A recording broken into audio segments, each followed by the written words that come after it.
Hello, everyone. Welcome inside the Red Earth Production Studios for this edition of YBMcast, powered by Game 7 Baseball, Game7Baseball.com. Register your team. Get yourself signed up for some spring and summer tournaments. We got some great stuff coming up. The turf is happening. The turf is getting down in Warrenton. Gonna have turf fields there. The turf is happening down at Ballparks National. Man, it's exciting stuff. It's going to be a lot of fun. We got some great venues that we're going to be at. Some fun stuff on Saturdays. Be live streaming on Sunday afternoon with our 14U championship games. We have our Super 7 Scholarship Award to give away.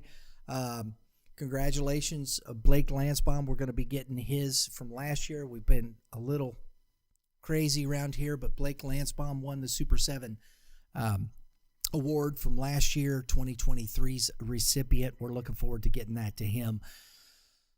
Lots of fun. Game7Baseball.com. Today on the show, Kevin Moulder, as always, joining us from his headquarters, where he is busily working, setting out all the stuff going on. Great venue this weekend. Kevin, how you doing, bud? I am doing wonderful. Right in the middle of all this, all the winter workouts, and this weekend was a big, a lot of news coming out of this weekend. So it was good, fun. So this area back here is basically production. They do a lot of the artwork back here. They do the production. So any of that stuff that comes in off of, let's say, our fanware stores, stuff that comes in off the team stores, a lot of the coaches wear, a lot of the last minute, hey, we got to have it in the next 10 minutes stuff, that's all comes back here. This area is where all the day-to-day stuff that comes in really goes through. The retail store is its own little entity. This is where the real work is done.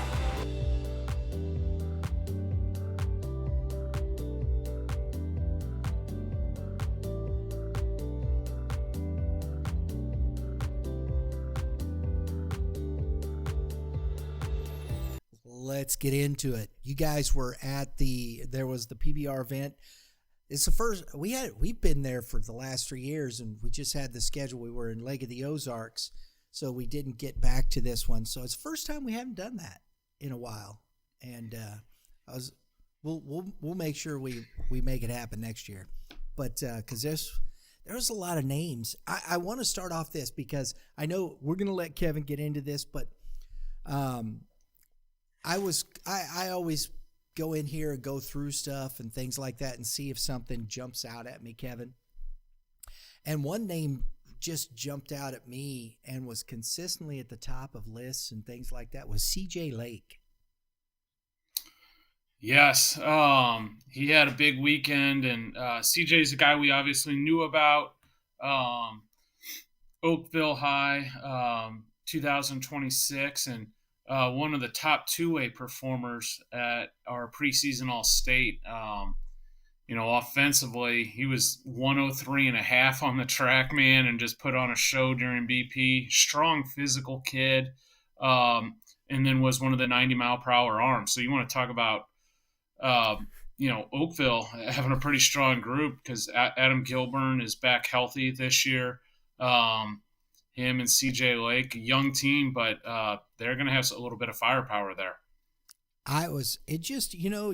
Sometimes you go through, I'd seen, and you're just like, man, this kid is, wow, wait a minute. There he is again. There he is again. There he is again. Yeah. You watch the hitting video and then you're like, wait a second, he's pitching too? We're in trouble. And we are going to get back, and that's the thing there. That Oakville team is in the Suburban St. Louis Conference, which we are going to talk about today a little bit here at the end. So make sure you hang in there for that, because I believe they're in the Red Pool down there in the Suburban St. Louis Conference. But so Kevin, let's start by looking. Why don't we go by class? Where do you want to start? Yeah, let's start with the hitters, maybe. Okay. And obviously, we'll start with some household names already. Guys that had big weekends. Leo Humbert, has put on about 10 pounds, 12 pounds, looks even bigger and stronger. If you want to wrap your mind around that, Brian. He was one of the top performers during BP, obviously at the preseason All-State, getting close to 105 off the bat. Obviously runs well, throws well, well-rounded player. Will be one of the top names in the state for one of the best teams in the state in Francis Howell. So he had a great weekend. Trey Jezorowski, another name that's not a hidden guy, but had a good weekend. Listen to this, 106 and a half off the bat during BP. That's one of the hardest we've ever had in a Missouri event for a high school player. Trey just has a feel for the barrel and is one of the top bats in the state. And I know we talked about the group a little bit last year, but that Vianney team is going to be pretty stout because we also had we obviously know about Riker Benz, who was at the event as well and had a monster day, big time hitter. So you're stacking a couple big time guys there, and then Nolan Drawarski was also, and he led Vianney in hitting last year, hitting into the 400s. He was 100 plus off the bat, and his body continues to transform. He is a big physical dude. He's leaned up and looks good. So that's a pretty dynamic lineup. I don't know how they'll run that out there exactly. 2-3-4, 3-4-5. They're going to have some options, but that however they do it, that's going to be tough to navigate for any opposing pitcher for sure. And when you talk about, we were at the Rawlings Training Center a week ago Tuesday for a live, and they have their board up, Kevin, and Jozwiakowski, Trey, is at the top of that board, and he's at the top of the board. His name's right up there. And then there was Jaworski, and then the other one there from that is Brian Gould, and he was there this weekend too, right? And I was going to touch on some of the pitching in a minute, but since you brought it up, I'll hit them now. Brian Gould, if I was going to go one of the biggest jumps this offseason or top performers, obviously Brian's right there. He was 90-93 in his bullpen on Sunday. So Brian's a guy that has always been able to pitch. He has a wipeout slider, competitor. He's a two-way guy, which is great, especially for his high school team, because he's a top performer at MICDS. Good catcher, good bat, but kind of gets caught a little bit in between. What is he? And he is a legitimate two-way guy, but then he stepped up on the mound and went from being a guy that was 86, 88, 89 to going 90, 93 with that same wipeout slider, and that puts him into a new territory, obviously. So that was a huge weekend for Brian. Thank you for allowing me to squirrel that way, Kevin.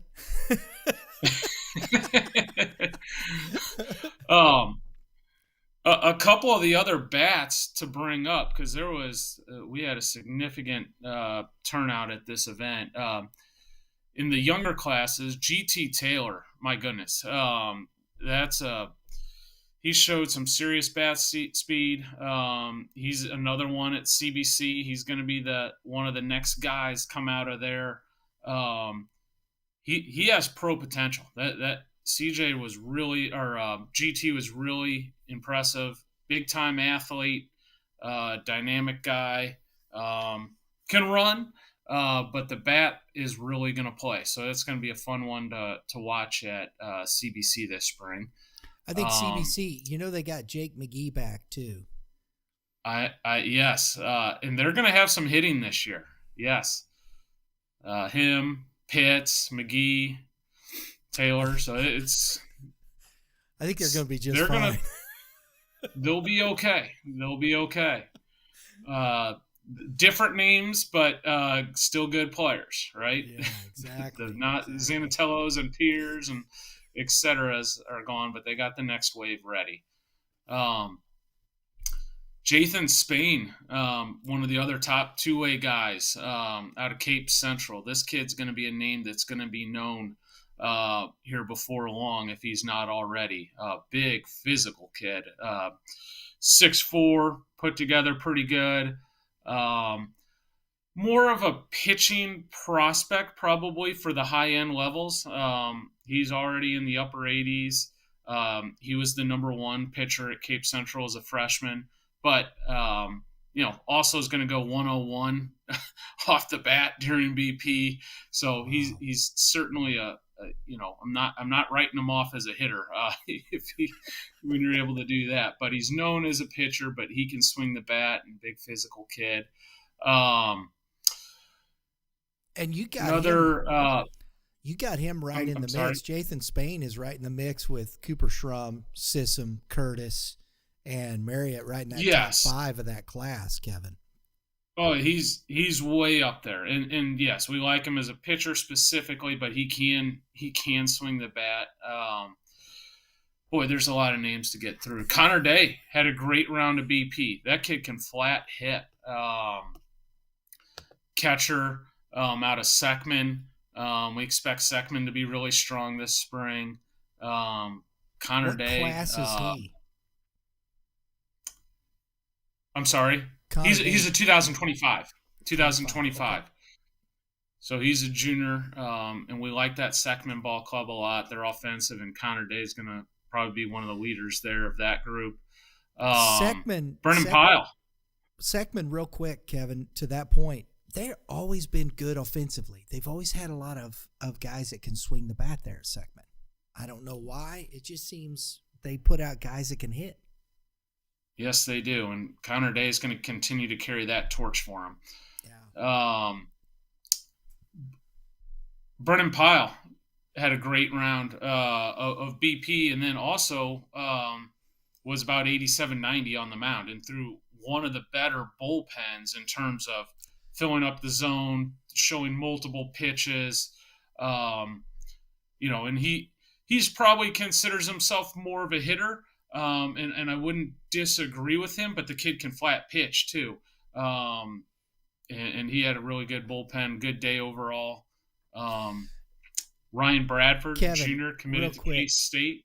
On Brendan Pyle, it's really interesting because we did the preview with Coach Hill from East, and we talked about what he did with Luke Aubuchon in that run they made where he was playing shortstop and then he would come in and close.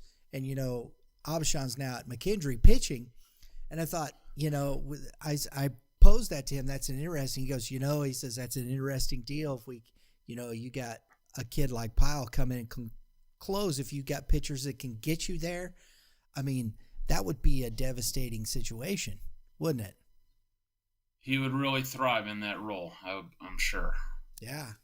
I mean, that's what decisions for coaches, because he's a natural infielder, right. Shortstop, can do a lot of different things. Not pigeonhole him at one spot, but imagine he's going to play shortstop this spring, and that's a key position. If you move him to the pitching mound, then you got to fill in the spot there, and if he's starting, then his arm's sore the next day. So those are things for Coach Hill to balance out, but it's a good problem to have because he's a dynamic two-way problem. We'd all like to have those problems, right? Another couple just bats that performed really well. Ryan Bradford, K-State commit, who was a future gamer, took another good round, ran a 6.7. Another high-end performer. That's another Here's a name for you, kid, right? Yes. We talked about how we like that Seckman group. Their strength in numbers for sure. Name to be aware of, Jamison Forrest. He is transferring this year. He is a big physical left-handed hitter. He's going to be over at Duchesne High School in St. Charles. So Jamison is, 6'3" or so, extremely physical, left-handed bat, can run it up into the mid to upper 90s during BP. he is a presence, to say the least. So that's going to be a fun one to see over at Duchesne this spring. Another Oakville kid, Aiden Zahenley, 2026, physical young man, was our third highest guy during BP at 102. Also a two-way guy he'll kind of slide in and provide some depth there at Oakville on the mound. So a lot of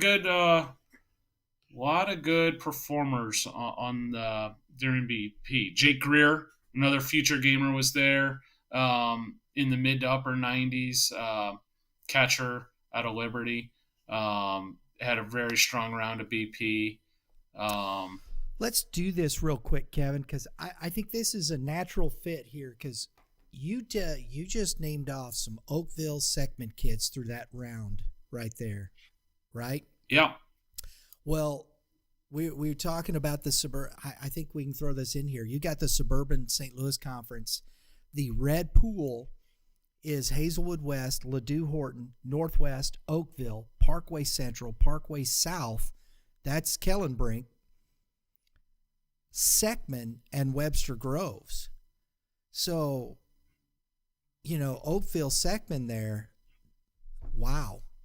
That's going to be a tough pool. That's going to be, yeah. And we haven't even touched on the Super 60. Parkway South's going to have a really good group. Obviously, Kellenbrink kind of leads the charge. Big left-hand pitcher. He was up at the Super 60 this weekend. It's the third highest velocity, highest velo out of a lefty, pitching 92 to 96, and really impressed up there from all accounts. And then Luke Sullivan for Parkway South also pitched this weekend. We didn't talk about the pitching yet, but was extremely good. And Luke's a guy that's always been able to pitch. He's an out-getter. He's a tall, lean kid. He's probably about 6'4" now, and his velocity's starting to come. He got up to 87, but there's a guy that's going to get outs. He could get outs at 80 to 84. Now the velocity's climbing. He's going to end up being a dominant pitcher, and he's not anywhere close to finish developing. So I like that Parkway South group for this spring as well. Wow. That's 3 schools right there in this one pool in the Suburban St. Louis Conference. That's going to be tough. I mean, you got Webster Groves in there. You got Parkway Central, who's always a good Class 5 school. I mean, but these 3 right there just seem to be kind of the dominant at the top of that group, don't they? I would agree. I like that group. Parkway Central could be pretty strong, but yeah, I agree. That's a good group. Webster, we've talked about them making pretty good strides under Coach Wiggins. So that will be a fun conference to keep an eye on, and there's some firepower on the mound at a couple of those schools. Right. So hey, it'll be fun. You look at a Seckman who has a ton of bats. And then you get a day where they're matched up versus, a Kellenbrink, or an Adam Kilburn, a CJ Lake.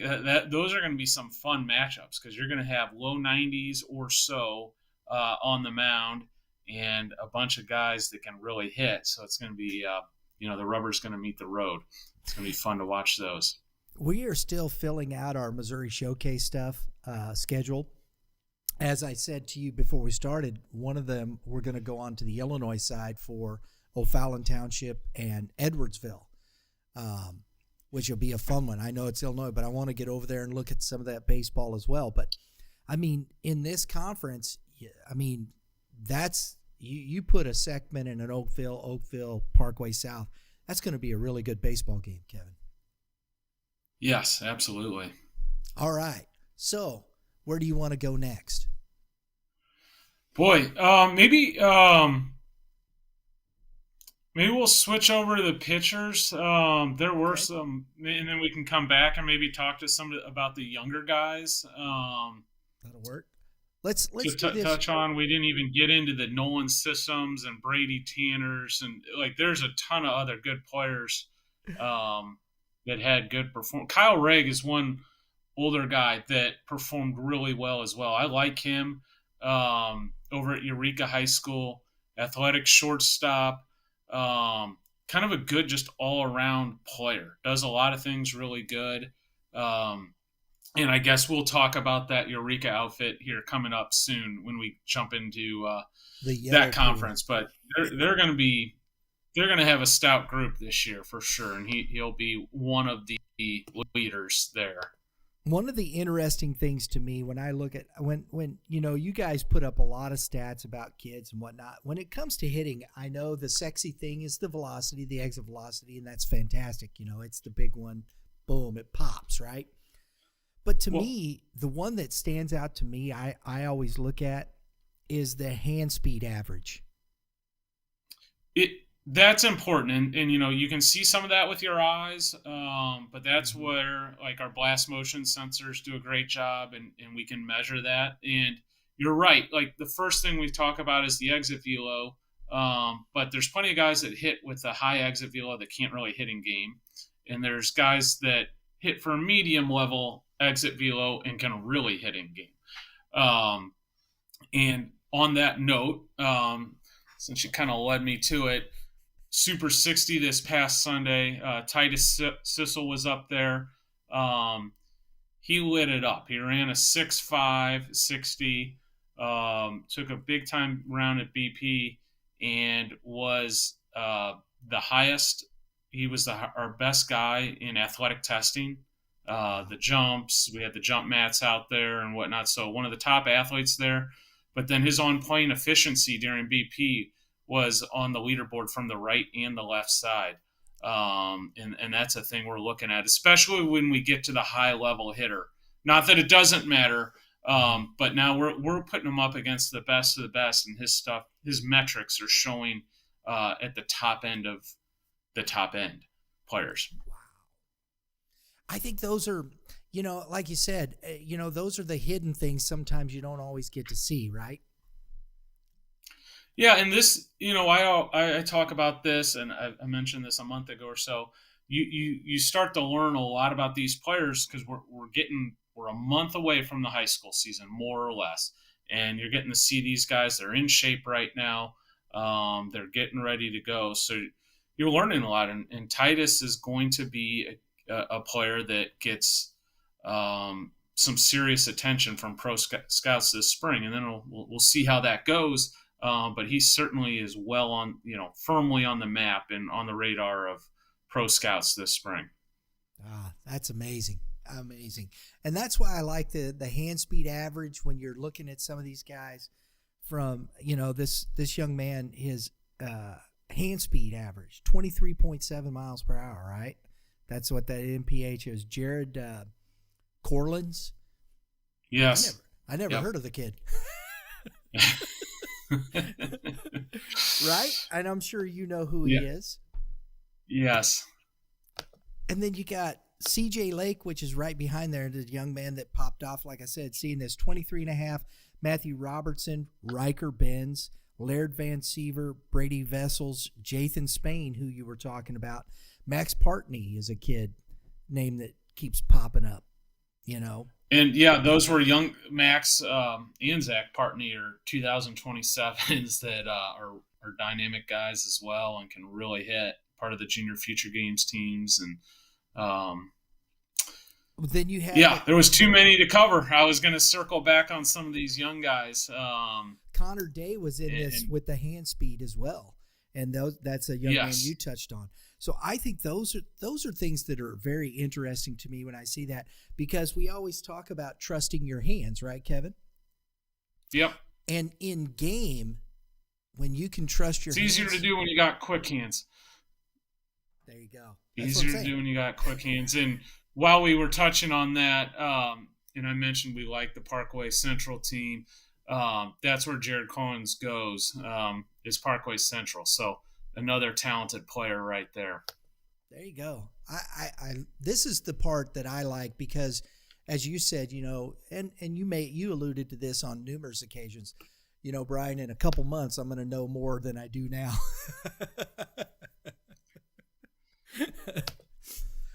Hopefully So, that's always the case, though, right? Isn't that a good life goal? right? I agree, Kevin. Always, man. That's good. Good point. So let's get into these pitchers, Kevin. Um, yeah, there was some really nice. We had some top end pitching there. We touched on a couple of the two ways and C.J. Lake and Brennan Pyle and Jathan Spain. So we've already talked about those guys. Leading the way was Drake Gower. Known Drake since this fall. He's out of Sullivan High, and tall, lean kid. Well, he's put on some mass over the winter. In this fall, I think we had him at like 86, 87, maybe touch 88. Well, he showed up to the event and pretty much sat 90 to 92 and has put on, looked to be about 15 pounds of pretty good weight. So he was one of the top performers. He's a junior out of Sullivan, as mentioned. That'll be a fun one to keep an eye on, and I plan on making a trip out to Sullivan or to catch them at some point this spring. But they will be a handful when he is on the mound for certain.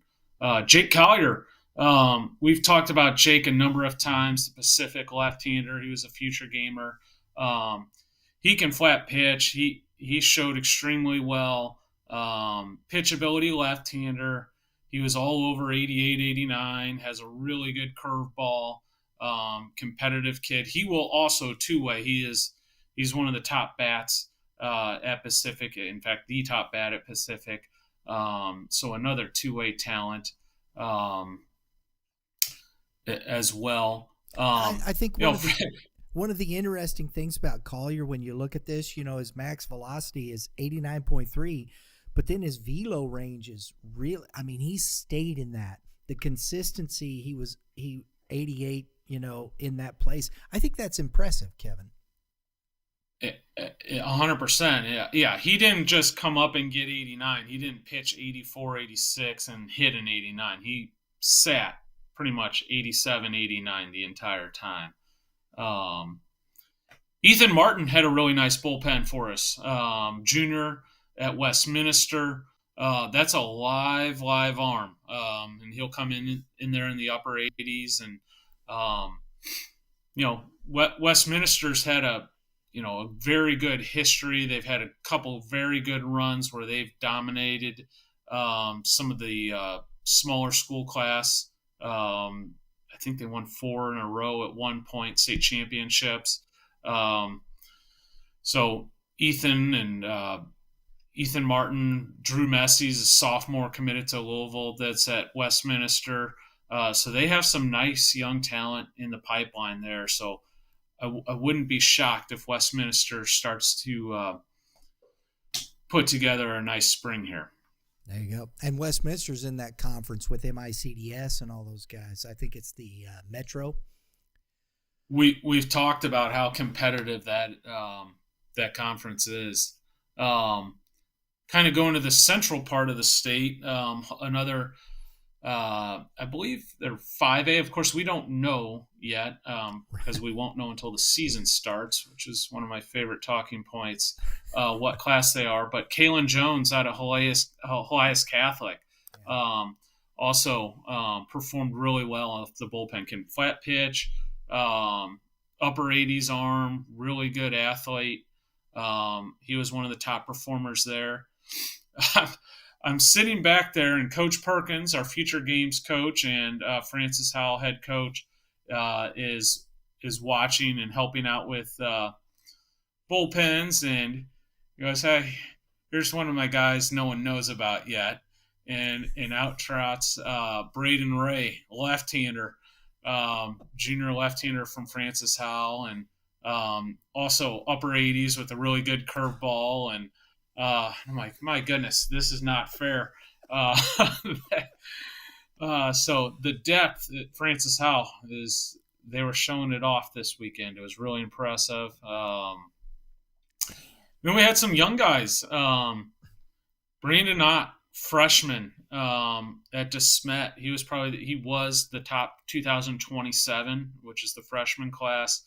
Tall, lean kid.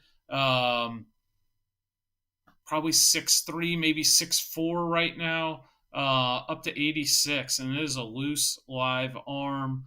Brandon's been with us a couple times to the Junior Future Games, has been one of our top performers down there.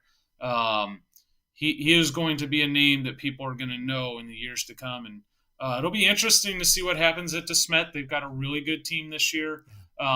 He's a good arm. It'll be interesting to see. He'll have a chance to contribute at the varsity level, but you never want to count on a freshman. Every coach sees it a little differently. They've got a lot of talent, but sooner rather than later, that's a name that we'll be seeing a lot of here on the high school scene. And a programming piece there. We've got Drew. Do you know off the top of your head when that's scheduled to go out with Brandon Ott and Dylan Curtis? Because we did a player spotlight when we were at LPA with those two guys, and 24th coming up, player spotlight, Brandon Ott, Dylan Curtis. Nice. That was a fun discussion. We were over there. So I like to throw those segues in there, Kevin. Well, it's not absolutely. A segue, but, you're a pro. Program. There you go. It's good stuff. It's a plug. There you go. Thank you. My brain. It's the gray hair. It's still sucking my will to live. A couple of good young arms to keep an eye on. Henry Vetter, sophomore. He is at Washington High School now.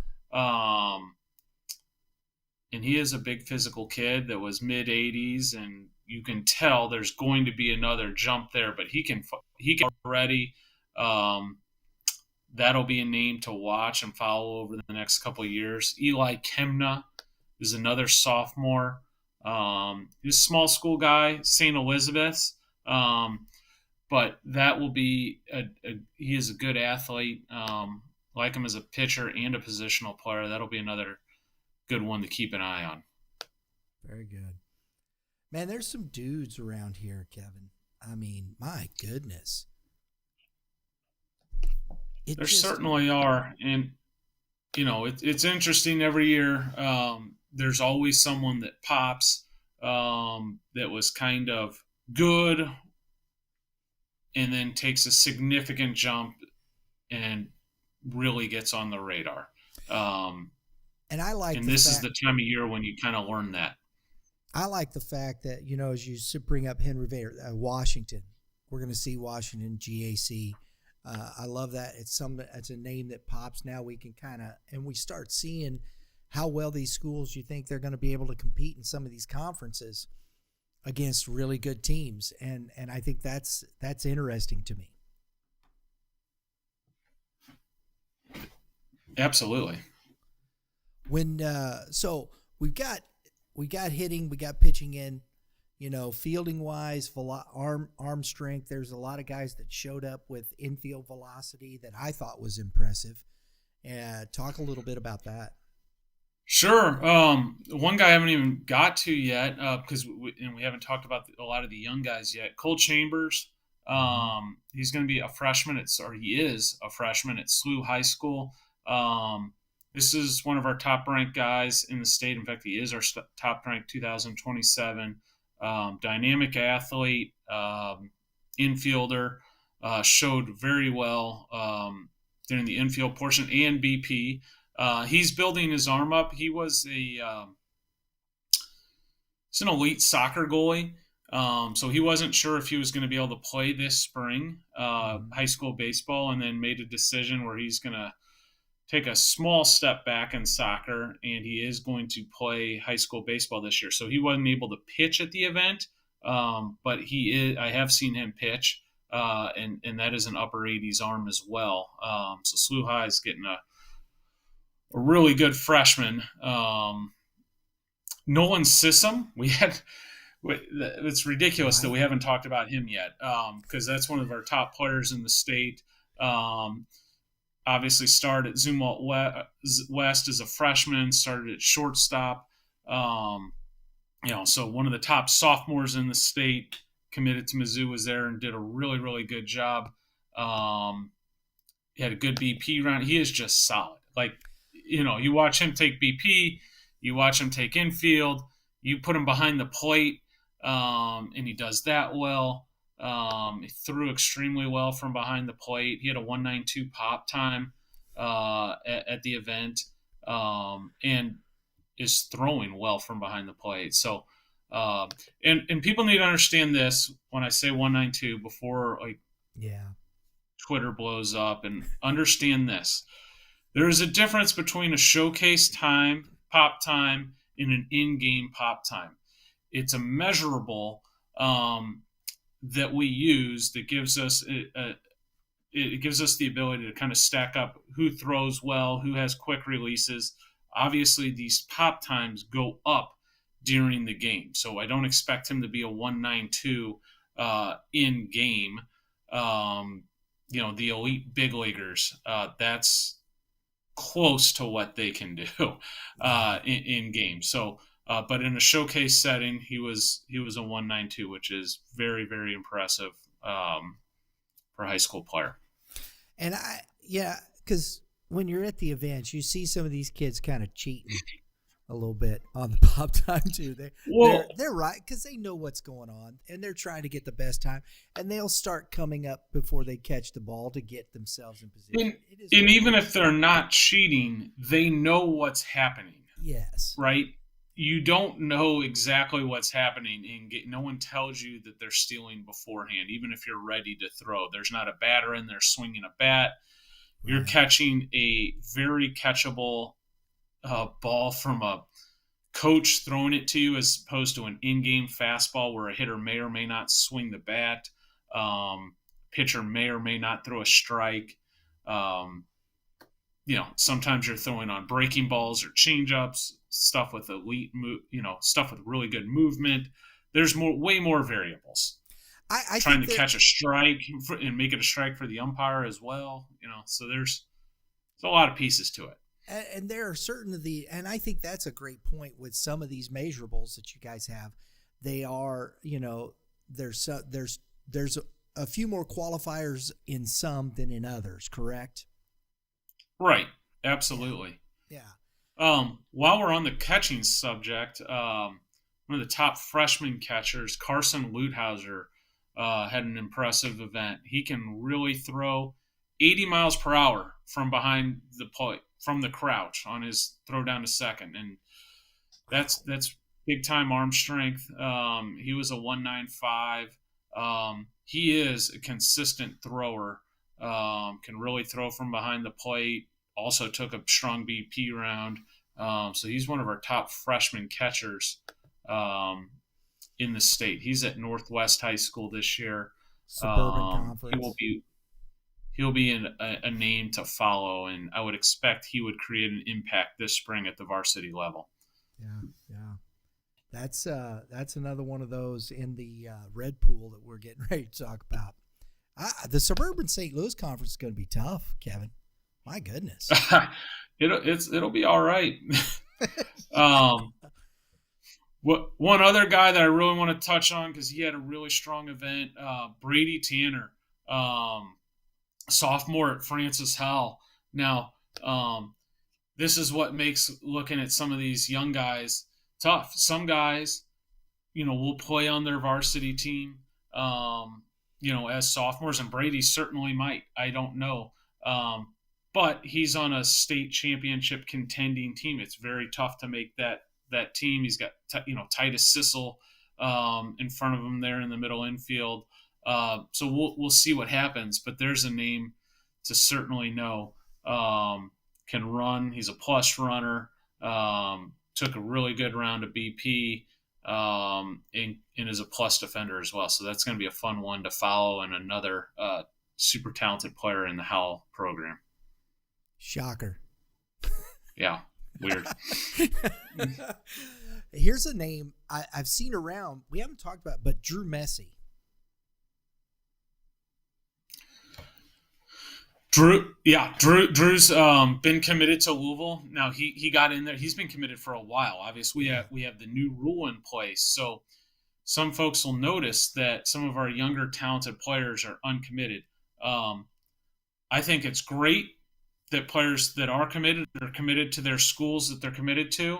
But I also really like that right now we can let these guys grow, focus on becoming better baseball players.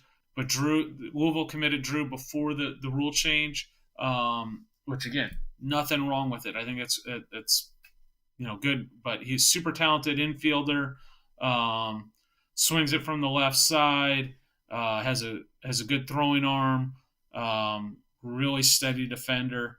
And also at Westminster, we talked about with him and Ethan Martin. So they have some good ones coming through that are young in that program.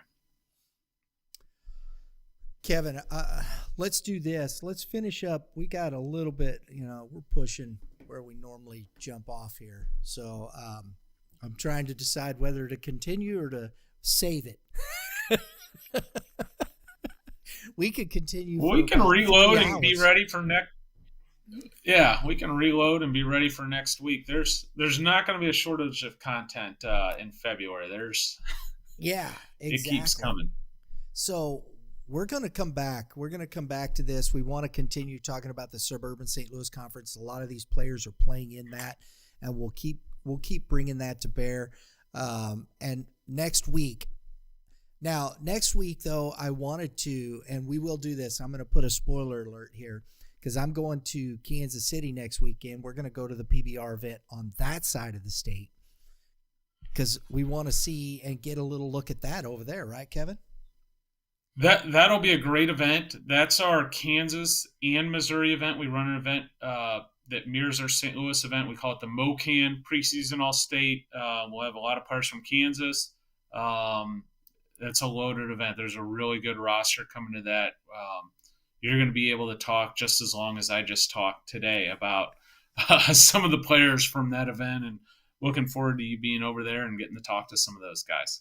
So next week we'll probably take some time and go through some of those things and catch up with Kevin on that. And we'll continue looking at the Suburban St. Louis conferences and other conferences around. So make sure you stay tuned. We got content galore. We could do 3-4 shows a week just on this. And, I mean, it's a lot going on, and maybe we'll add some extras. Maybe, the tough thing is Kevin's running like a chicken with his head cut off.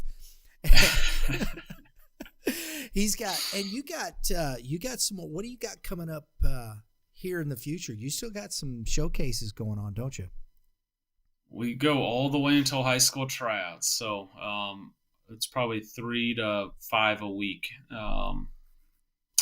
So it's good. I'm gonna get to see most of the players in the state before the high school season, which gives us some legs to stand on when we're doing our preseason high school rankings and seeing, because like I said, these guys change so much, from one year to the next.